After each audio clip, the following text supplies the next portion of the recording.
So I'm Pernilla Smith. I'm the ambassador in Sweden. I'm based in the south of Sweden, and I'm a lawyer since many years back. But I have a passion that is tea and meditation.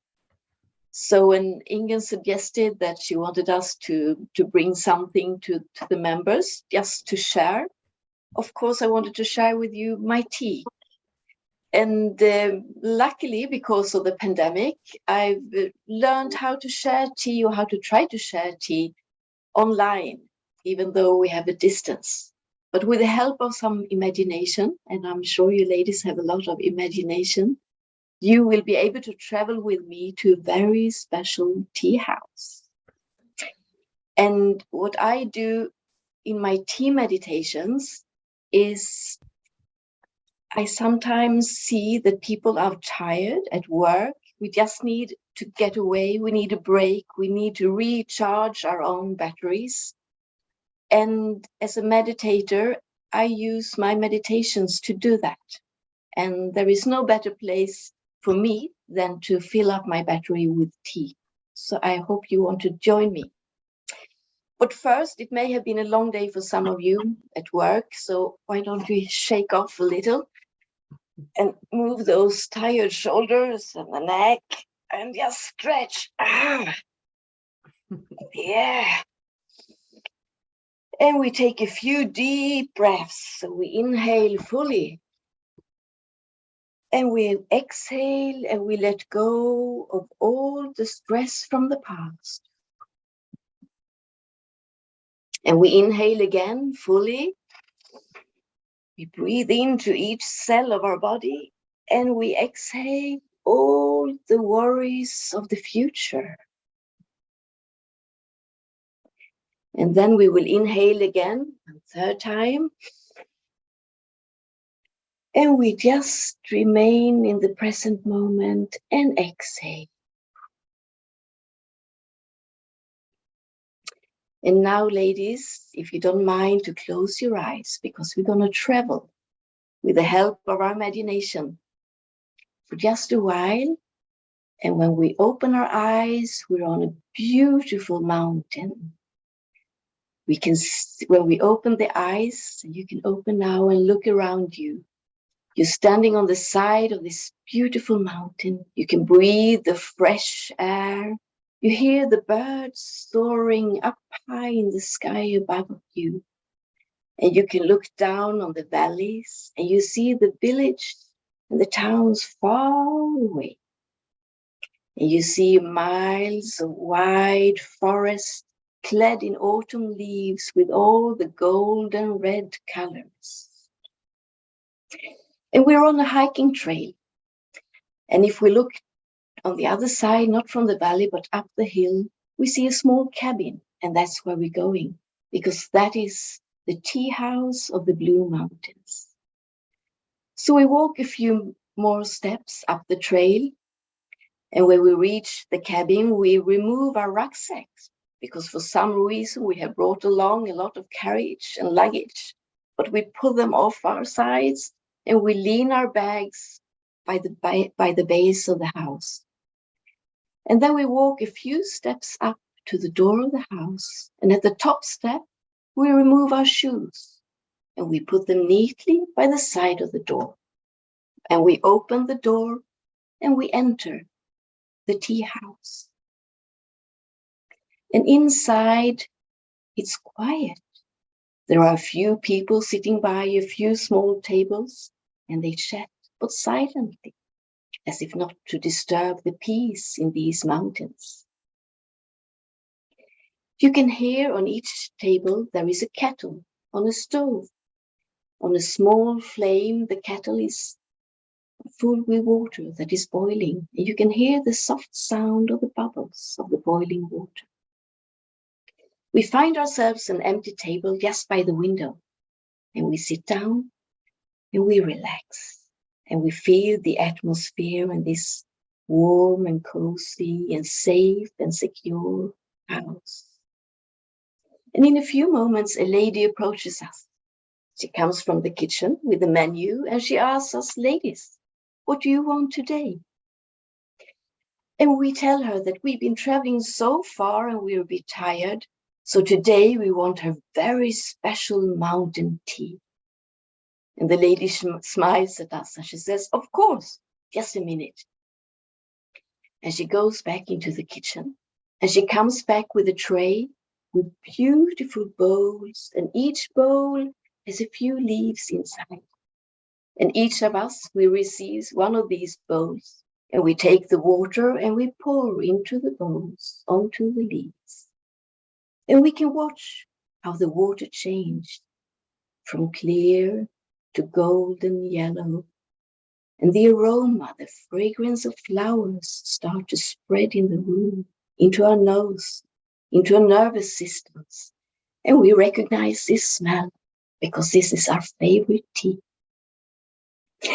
And when the temperature of the water is right, we bring the bowls with both our hands and we bring it to our lips. And we take a first sip. And the sip of tea is very light on the tongue.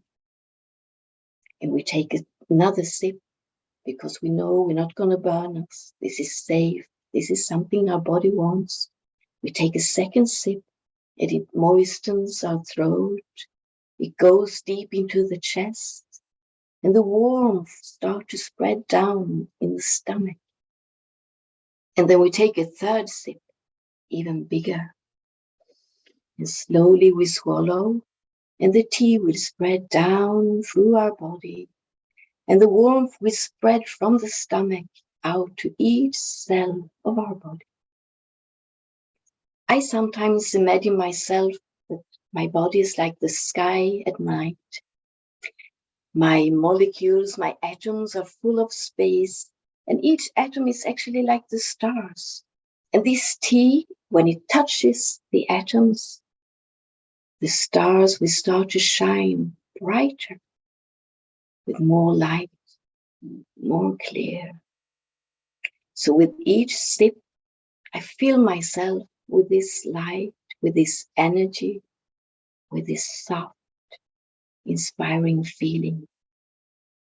And I will remain quiet for a little while so you can sip your tea, you can soak yourself into this feeling and bring the energy from this drink to wherever in your body or your mind where you want it, you need it.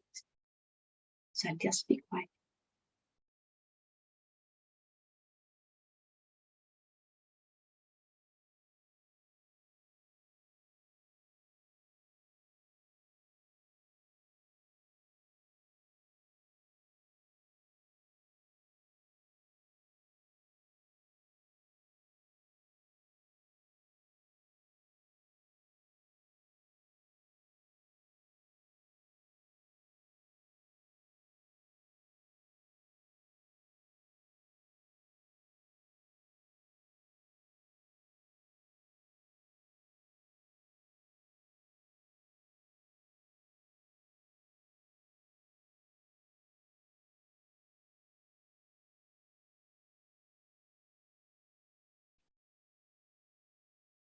My tea master, she says, the tea is like medicine.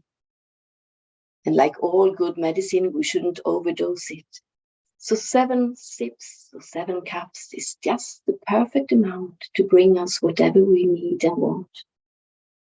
So after those 7 sips, when the body feels expanded and full of light, we take down our cups and we place them on the table. And we're ready to face the world again. So we go to the till.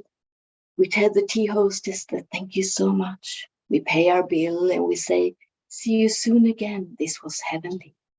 And the woman, she smiles back to us and says, I'll always be here whenever you need me.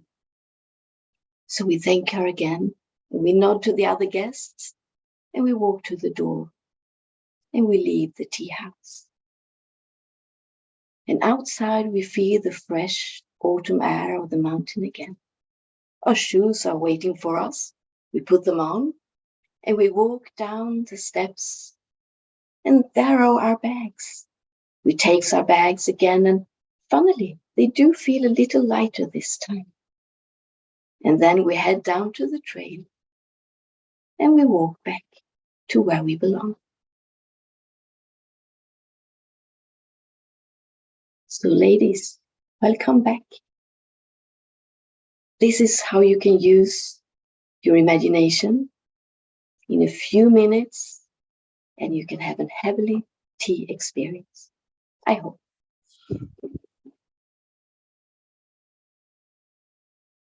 Well, that was certainly nice. I feel relaxed. I don't know about the others.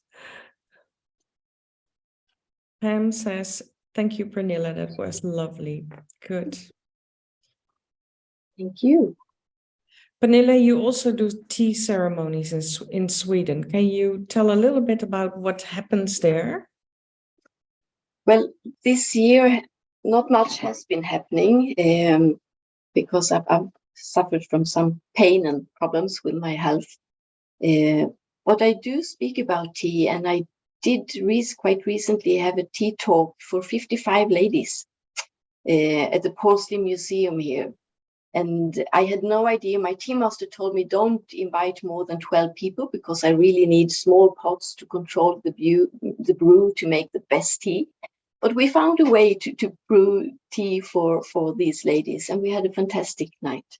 And that was really inspiring, and it was so fun to come out and talk to a larger group of people.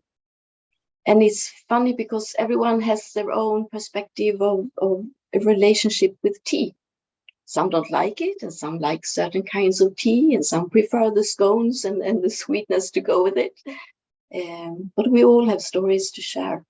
And it was especially fantastic to meet all these ladies of different ages and to have tea with them, because it's really a lot of, in the women's history, tea has a big part to play that we forget.